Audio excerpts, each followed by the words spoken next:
మన ప్రభువైన యేసుక్రీస్తు అతి పరిశుద్ధ నామములో అందరికీ వందనములు. దేవుని వాక్యము యోబు గ్రంథము 19వ అధ్యాయము 25వ వచనం. అయితే నా విమోచకుడు సజీవుడనియు తరువాత ఆయన భూమి మీద నిలుచుననియు నేనెరుగుదును.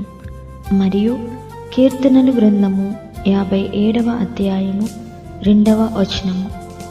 మహోన్నతుడైన దేవునికి, నా కార్యము సఫలము చేయు దేవునికి నేను మొరపెట్టుచున్నాను. మరియు మార్కు సువార్త 10వ అధ్యాయము 45వ వచనం. మనుష్య కుమారుడు పరిచారము చేయించుకొనుటకు రాలేదు గాని పరిచారము చేయుటకును అనేకులకు ప్రతిగా విమోచన క్రయధనముగా తన ప్రాణము ఇచ్చుటకును వచ్చెనెను. ఆయన సజీవుడు, ఆయన మహోన్నతుడు, ఆయన విమోచకుడు. దేవునికి మహిమ కలుగునుగాక. ఆమేన్.